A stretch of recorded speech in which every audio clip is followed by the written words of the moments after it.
Welcome to the Paper 3 Political Ideas Revision video on feminism. In this video, we are going to be looking at the idea of to what extent are issues of sex and gender important to feminism. Here is a reminder of our 4 core themes of Paper 3. For this video, we are going to be focusing on human nature. Human nature is about the beliefs of the fundamental nature of mankind's relationship with other people in the world. Various thinkers have described human nature in very varied ways, from egocentric to social, from fundamentally good to fundamentally competitive.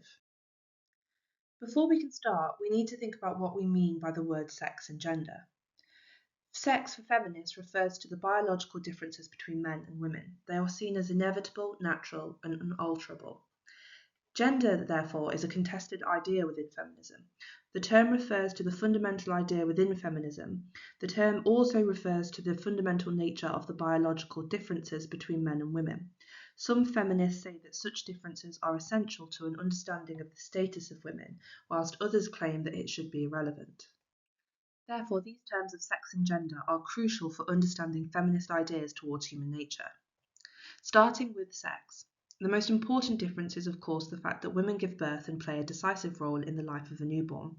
It can also refer to the lower levels of physical strength than that most women have. For most feminists, sex differences should be irrelevant to the way in which we are treated in society and in relationships between men and women. In other words, the biological status of women should not affect their general status. For some feminists, biological sex differences are indeed essential to our understanding. In particular, the biological differences have determined the gender roles of women in history and to this day. Other, mostly radical feminists agree that biology may have determined the inferior status of women in history, but they argue that there is no reason for this to continue today. Now looking at gender and its role in human nature. This refers to the cultural and economic differences between the lives of men and women. There used to be a dominant attitude in society that sex and gender were linked, that different roles played by women were biologically determined. Women, for example, would be unable to undertake demanding jobs because of their regular need to give birth and care for young children. Similarly, women would naturally have a caring and humane attitude towards life because of their childbearing role, and so would be less suited to the competitive world of business, a characteristic that would become more acute in the competitive world of capitalism. Furthermore, tied to the home as they were by the demands of motherhood, it would perhaps be natural that women would become homemakers while men became the breadwinners. More controversially, pre-feminist male-dominated cultural perspectives often suggested that women were somehow inferior to men. This was largely because the roles of motherhood and homemaking were seen as less important than those of earning outside the home. In such a world, women were seen as less able to use their judgment and would have little need for more than basic education. We need to think about how all the different strands of feminism approach human nature. A reminder that our two liberal feminists for this are Simone de Beauvoir and Charlotte Perkins Gilman. Liberal feminists accept the significance of sex differences, but regard gender differences and the superiority of men as an artificial construct that's created by the male-dominated societies, which is known as the patriarchy. There is, they say, no reason why biological differences between the sexes should be converted into gender differences. The apparent inferiority of women is learned behaviour by both men and women. Liberal feminist response, therefore, has tended to centre on the need for reform through legislation for equality and through education to combat sexist attitudes. If male superiority and patriarchy are passed down from generation to generation, the cycle must be broken by fundamental changes to the culture. Let's look at how a radical feminist might approach human nature. For this, we are going to focus on our two radical feminists, Bell Hooks and Kate Millett. Radical feminists see gender differences as all-pervading and more deep-rooted than liberal feminists believe. For Mitchell, male gender exists in all aspects of life, work, home, personal relationships, and in cultural life generally. It must therefore be destroyed in all these places. There needs to be something of a cultural revolution to combat the patriarchy.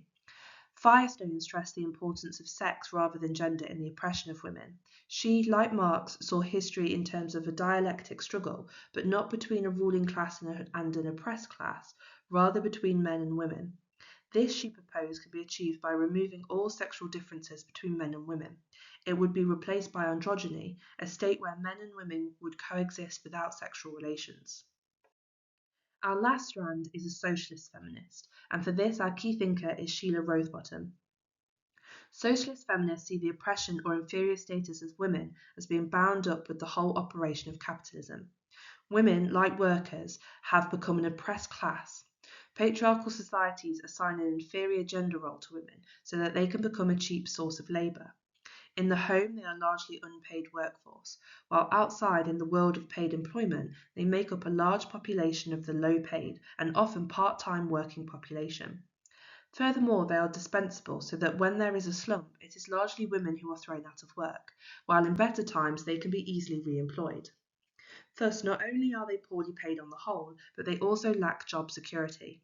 The solution for socialists is the destruction of capitalism as the most extreme level, or at least its modification. In particular, women should be granted the same protection, working conditions, pay, and opportunities as men. In other words, the capitalist world must learn or be forced to end its gender assignment of women as a second-class labour. Another key part of human nature for feminists is this argument of the personal is political. This has become something of an emblematic slogan for feminists. It is an important idea which helps us to distinguish between liberal and radical feminists. Liberal feminists, in common with liberals in general, advocate the separation of the private sphere from the public sphere. The private sphere concerns those aspects of our lives that are particular to ourselves and perhaps our close family and friends. It concerns those characteristics we possess and modes of behaviour we follow that do not affect others. In a free society, the private sphere is no concern of others, and especially not the state. As long as our thoughts and actions do not harm others, say liberals, there is no justification for interference. In the world of liberal feminism, the private sphere relates to how men and women interact and how women themselves choose to live. The public sphere is different. In the public sphere, our actions do not affect others, and they therefore become the concern of government and the state. Thus, for example, how women treat men, how women are treated or portrayed in the workplace, in politics, in the media, and in society at large are public concerns. So the position of women in society generally is the concern of all. Feminists in particular see this as the public sphere.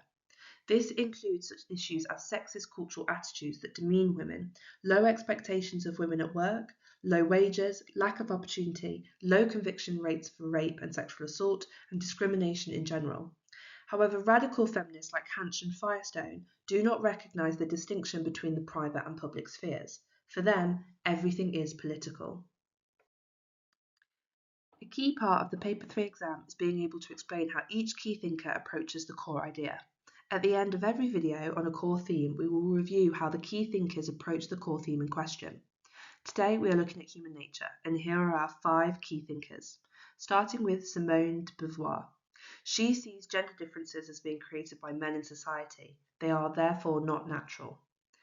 Bell Hooks, a radical feminist, believes that women in common with men have multiple identities and therefore experience multiple forms of oppression. Sheila Rowbottom, our socialist feminist, believes that women's consciousness of the world is created by men. Charlotte Perkins Gilman, another liberal feminist, believes that biological differences between men and women are irrelevant. Women can compete equally with men. And lastly, we have Kate Millett, our final radical feminist, who believes that women are all capable of freeing themselves from male oppression by engaging in lesbian relationships. This is how our 5 key thinkers view human nature.